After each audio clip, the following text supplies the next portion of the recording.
شاهد خان افریدي چې تاسو ټول یې پیژنئ د غریبانو سره د بیوزلو سره هغه مدد کوي، د هغه فاونډیشن چلیږي، خو خپل ماما ته هیر دی. په دې سایډ باندې تاسو ته دغه ویډیو ښکاري، دغه ویډیو وګورئ چې دغه ماما یې څه وایي چې هایا د شاهد خان د سره مدد کوي یا نه کوي، ځکه چې دغه ماما یې ډېر زیات غریب هم دی، تاسو د کور هم کتلی شئ.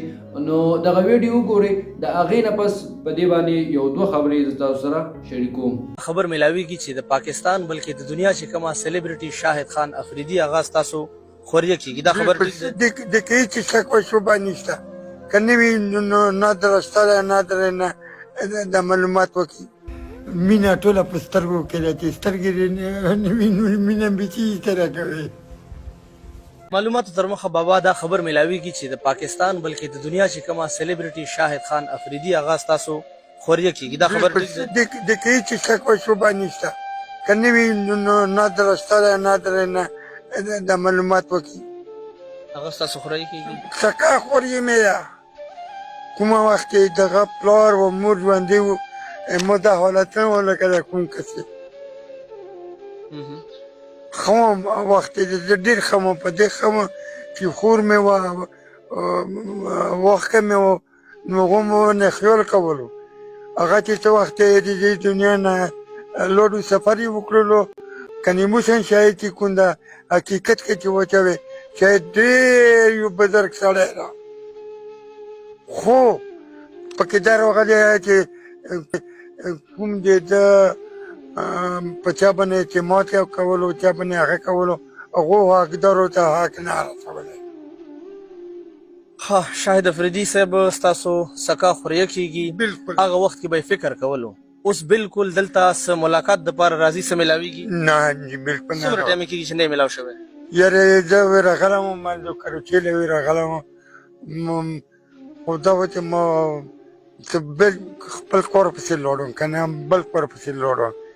شاید ماله ښه ډاکټرېزنه راکړله، خو هغه وروڼه یې چې کوم دی هغو ماله دیکه راکړله هغې ته. یو هم در سره نه ملاویږي؟ یو هم نه. اخري ملاقات څومره ټایم پیله شوی و؟ یاره تقریبا دوه درې کاله خو به کېږي. 3 کاله. 3 کاله کېږي.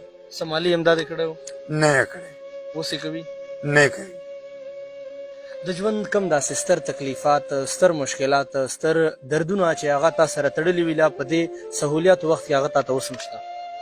یاره صاحبه ماله دغه چې ګوره تاسو خپله وکتله چې په کار کې پروت، تاسو لاره زیات شولم، بدني طاقت مې ختم شوی را، خپل ونه نه شم ځکه هغه کوڅک مې راخیستی ده، هغه باندې چې کوم ده امتیازو لکه تم بیا.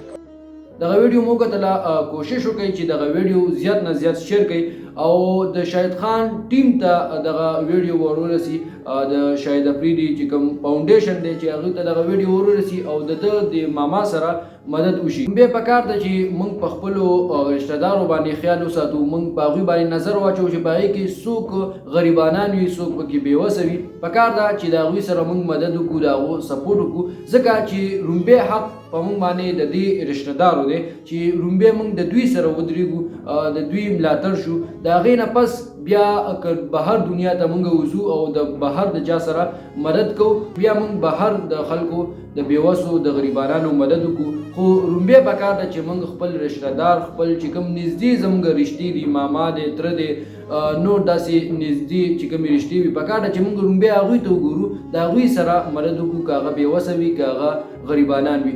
شاهد خان افریدي تاسو دغه بابا نه هم واورېدل چې دا وایي چې شاهد خان افریدي بالکل صحیح دی، هغه ما سره ښه چلیږي، خو د هغه چې کوم فاونډیشن دی، د هغه چې کوم کسان دي، هغه چې کوم رضاکار دي، نو هغوی زما سایډ ته هیڅ توجه نه راکوي او زما سره هغوی هیڅ مدد نه کوي.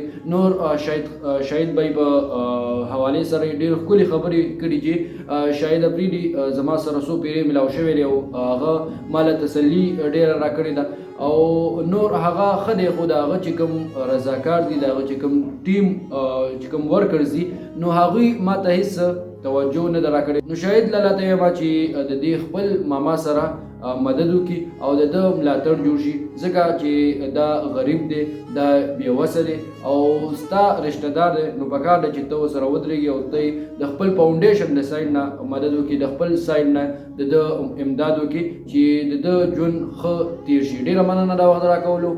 د لوی الله په امان.